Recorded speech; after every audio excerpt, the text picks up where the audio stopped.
Bonjour mes amis, que le Saint-Esprit descende sur vous, où que vous soyez, quelles que soient les circonstances, qu'il vienne sur vous. Dieu est miséricordieux. S'il dépendait, s'il agissait en accord avec nos mérites, personne ne recevrait rien, mais il nous traite exclusivement en accord avec notre foi, la foi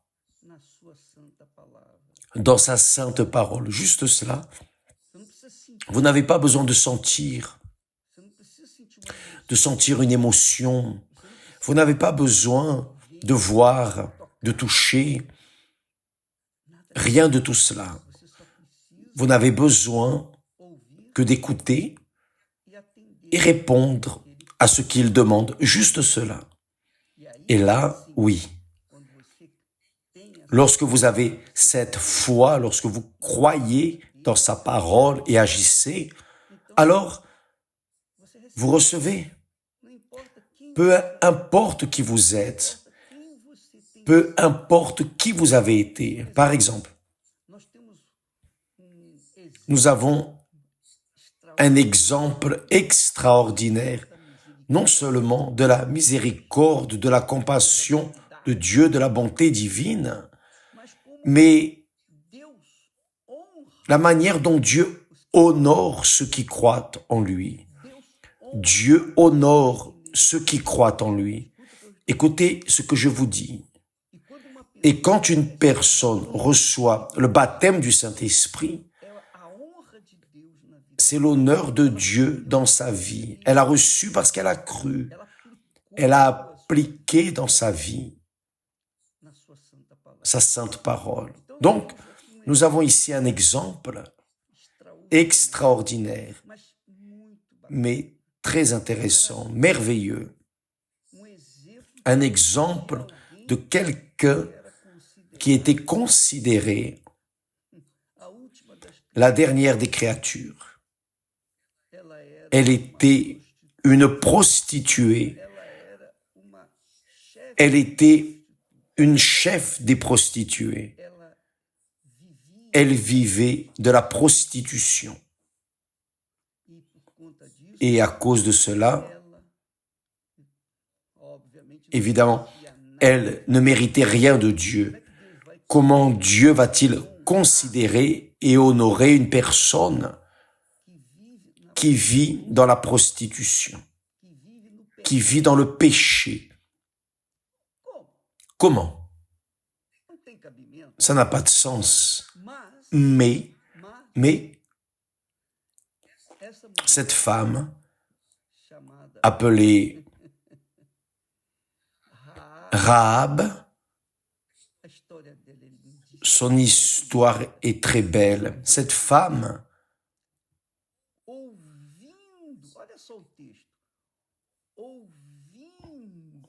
voyez le texte, elle a entendu parler de Dieu. Elle dit, car nous avons appris, voyez mes amis, elle a dit, elle a exprimé sa foi en disant, car nous avons appris comment à votre sortie d'Égypte, l'Éternel a mis à sec devant vous les eaux de la mer Rouge. Juste cela. Elle a entendu parler de Dieu. Elle ne fréquentait pas de synagogue, d'église. Sa fréquentation, c'était son travail, jour après jour après jour. La prostitution. C'est de la prostitution qu'elle soutenait sa famille. Très bien, mes amis. Elle a entendu parler de Dieu, du Dieu qui a ouvert les eaux de la mer Rouge. Juste à cause de cela, qu'a-t-elle fait? Elle a cru. Elle a cru. Elle a cru. Elle a mis toute sa vie, toute sa famille en risque, en danger à cause de sa foi en faveur de ce Dieu inconnu. Juste parce qu'elle a entendu parler. Donc, vous qui me regardez en cet instant, ou qui allez regarder plus tard, faites attention. Rahab était une femme simple, incrédule. Elle n'avait pas le moindre droit ou privilège devant Dieu, car elle était une femme qui vivait du péché. Elle se soutenait, elle et sa famille, à cause de sa prostitution. Bien, mais ayant entendu, voyez, ayant appris que l'Éternel avait mis à sec les eaux de la mer Rouge, elle a craint l'Éternel, elle a craint ce Dieu inconnu, elle a cru dans ce Dieu inconnu, elle a cru dans ce Dieu inconnu. Et qu'a-t-elle fait? Elle a donné un appui aux 2 espions qui sont allés voir le pays de Jéricho. Elle a donné tout l'appui. Et voyez, parce qu'elle a donné cet appui, elle courait le risque de vie, elle et sa famille, car si le roi de Jéricho l'apprenait, il aurait tué toute sa famille. Donc, elle a mis sa vie et la vie de sa famille entière en danger parce qu'elle a cru dans le Dieu dont elle a entendu parler. Quelqu'un lui a dit, certainement, ça, c'est la foi que Dieu requiert de nous. Vous avez entendu parler du Dieu grand, tout-puissant. D'ailleurs, vous n'entendez pas seulement parler, mais vous voyez, car quotidiennement, nous mettons ici des témoignages de personnes qui étaient de l'autre côté de la vie. La vie était totalement détruite. Voyez que cette dame dont nous avons posté hier le témoignage avait de l'argent. Cette journaliste, elle avait de l'argent. Elle avait tout. Mais elle était vide dans son intérieur, complètement vide. Mais lorsqu'elle a entendu parler du Dieu, du Tout-Puissant, du Seigneur Jésus-Christ, qui change la vie des personnes, qui transforme la vie des personnes, elle a cru. Et aujourd'hui, elle est une nouvelle créature. Et voyez, mes amis,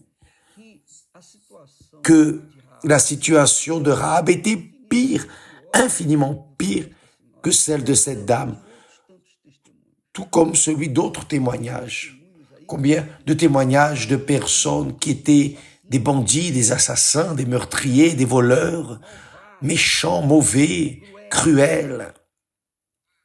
Mais parce qu'ils ont entendu parler de Dieu, du Dieu d'Abraham, d'Isaac, d'Israël, de notre Seigneur Jésus-Christ, ces personnes ont cru. Et parce qu'elles ont cru seulement, non parce qu'elles ont mérité, simplement parce qu'elles ont cru, elles ont risqué toute leur vie, elles ont mis toute leur vie sur l'autel et se sont livrées, se sont rendues à lui. Donc Dieu les a honorées avec le Saint-Esprit. Dieu a fait de ces créatures, il les a fait recevoir la gloire de la dernière maison. La gloire de la dernière maison est descendue sur ces personnes qui ne méritaient absolument rien. Et je crois que Rahab, cela n'a pas été différent pour elle, car elle a entendu parler. Elle n'a pas vu de témoignage, elle n'a pas vu la mer s'ouvrir, elle n'a pas vu. Elle n'a pas vu sortir l'eau du rocher, elle n'a pas vu la manne descendre du ciel. Elle n'a rien vu, mais elle a entendu. Et parce qu'elle a entendu, elle a cru. C'est comme l'apôtre Paul dit, le Saint-Esprit parle à travers lui. La foi vient de ce que l'on entend. Elle ne vient pas du cœur, du sentir. La foi ne vient pas du sentir. Elle vient par l'écoute de la parole de Dieu. Et Rahab a entendu de la bouche de quelqu'un ce que Dieu avait fait avec les Égyptiens qui étaient maîtres des Hébreux et qui sont tous morts là, dans la mer Rouge. Juste parce qu'elle a entendu, elle a craint, tremblé et a cru. Et elle a risqué toute sa vie, toute sa famille, pas seulement elle, mais toute sa famille. C'est très fort. Vous tous qui écoutez ici, tous sont en train d'écouter la parole de Dieu. Chaque jour, je suis là, enseignant, prêchant, pour que vous veniez à croire comme Rahab a cru. Et parce qu'elle a cru, la gloire de la dernière maison est descendue sur elle. Car Rahab a été la femme qui est devenue instrument de Dieu pour engendrer la généalogie de notre Seigneur Jésus-Christ. Elle est dans la généalogie du Seigneur Jésus. Et elle n'était pas hébreu, elle n'était pas convertie, elle n'était rien. Elle était une prostituée, elle était une rien. Mais Dieu a fait d'elle une femme honorée, car elle s'est mariée, elle a eu des enfants, et les enfants ont eu d'autres enfants, qui ont eu d'autres enfants, jusqu'à arriver le tour est venu le tour que notre Seigneur Jésus vienne de l'un de ses enfants de cette génération. Mes amis, tout ce que Rahab a fait a été d'avoir des oreilles et d'entendre parler de l'Éternel qui a fait les eaux de la mer Rouge sécher. Et nous montrons par des témoignages Dieu transformant les bandits, rendant nouvelles toutes les choses, y compris la vie des personnes. Et vous qui me regardez là maintenant, vous qui êtes par terre, vous êtes découragés, vous avez déjà été un jour dans la foi, vous avez déjà entendu la parole de Dieu, mais vous êtes là prostrés. Pourquoi? Parce que vous vous êtes livré, rendu à votre cœur, à vos sentiments. Vous sentez ceci, vous sentez cela, à cause d'une rancœur, d'une rancune, d'un ressentiment. Vous êtes là, par terre. Mes amis, levez-vous maintenant. Mettez-vous debout, car Dieu veut vous honorer comme il a honoré Rahab. Il veut vous honorer. Avec le Saint-Esprit demain, nous aurons le jour où l'on célèbre la venue du Saint-Esprit, la Pentecôte, 50 jours après la résurrection du Seigneur Jésus. Bien, vous avez l'opportunité de recevoir le Saint-Esprit. Mais comment, évêque? Je suis un pécheur. Vous avez le droit. Tout ce que vous devez faire, c'est juste croire. Vous avez des oreilles pour croire. Vous croyez. J'ai la certitude que vous croyez, sauf que vous avez un problème. C'est votre cœur. Votre cœur parle plus fort que votre pensée, que votre intellect, votre intelligence. Donc, vous restez par terre, prostré. Vous connaissez la parole, mais vous vous inclinez face à votre cœur, aux passions de votre cœur. Vous voulez sentir ceci, cela. Si vous insistez à vivre parce que vous sentez, excusez-moi, mais je vais vous dire la vérité. Vous allez mourir et vous allez par terre tomber. Pourquoi? Parce que vous préférez vous incliner devant vos sentiments, votre cœur, que de vous incliner devant la parole de Dieu. Ça, c'est le problème, votre problème, juste ça. Ne culpabilisez pas les autres de votre situation. Ne vous lamentez pas. Ne gémissez pas à cause de tel ou tel. Non, vous êtes le responsable de votre vie. Vous êtes responsable. C'est vous qui connaissez la parole de Dieu, qui entendez parler de lui. Mais que vous continuez par terre, c'est parce que vous vous êtes incliné, vous vous êtes courbé devant votre cœur. Et alors, Dieu ne va pas vous honorer. Ce n'est pas possible. Parce que Dieu nous honore, non à cause de nos mérites. Ce n'est pas parce que nous méritons, mais c'est à cause de notre foi. C'est ce qu'il a fait avec Rahab et qu'il veut faire avec vous. Il veut le faire avec vous. Il veut le faire avec vous aujourd'hui, ici, maintenant. Dès l'instant où, en écoutant cette parole, vous la mettez en pratique, vous vous courbez devant elle, vous obéissez, vous faites ce qu'elle enseigne. Parce que Dieu honore ceux qu'il honore. Il a honoré une prostituée.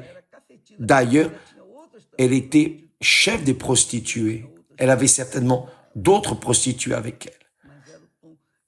Mais elle soutenait toute sa famille avec ce travail. Mais Dieu l'a honorée en mettant son nom dans la généalogie du Seigneur Jésus-Christ, notre Seigneur. Voyez comme Dieu honore ceux qui croient en lui. Il n'honore pas ceux qui le sentent, mais ceux qui croient. Et lorsque l'on croit dans la parole de Dieu, on obéit. Rahab a dit, car nous avons appris comment, à votre sortie d'Égypte, l'Éternel a mis à sec devant vous les eaux de la mer Rouge. Vous savez cela, vous le connaissez par cœur. Alors, pourquoi restez-vous par terre? Ce qu'il a fait avec Rahab, il le fait avec vous. Il le fait avec tous, sans distinction, avec les Juifs, le Hamas, les musulmans, les catholiques, les spirites, les évangéliques, qui ont une religion, qui n'ont pas de religion. Il fait avec toutes les personnes. Dès l'instant où il trouve cette foi simple, petite, mais puissante. Vous avez déjà entendu parler, alors obéissez. Sortez de cette prostration. Relevez-vous, secouez la poussière et allez de l'avant, car Dieu, s'il est en train de vous parler maintenant, si vous êtes en train d'être touché maintenant par ces mots, alors Vous êtes en train d'être appelé. Dieu est en train de vous appeler. Il est en train de vous donner l'opportunité. Profitez. Profitez, car la miséricorde de Dieu est infinie. Mais il ne va pas rester en train d'attendre que vous preniez l'attitude au moment de votre mort. Il veut vous honorer maintenant. Que Dieu vous bénisse tous. Demain,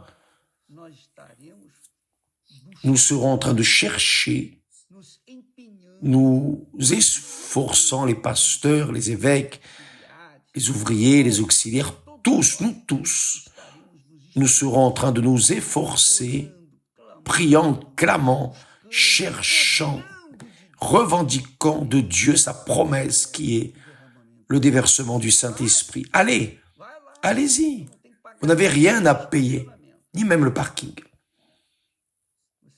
Vous pouvez y aller et vous serez bienvenus, car Dieu veut faire une œuvre dans votre vie, veut vous honorer. Dieu veut descendre sur vous.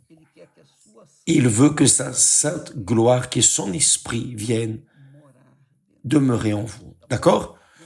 Que Dieu vous bénisse tous et à demain au nom du Seigneur Jésus. Amen.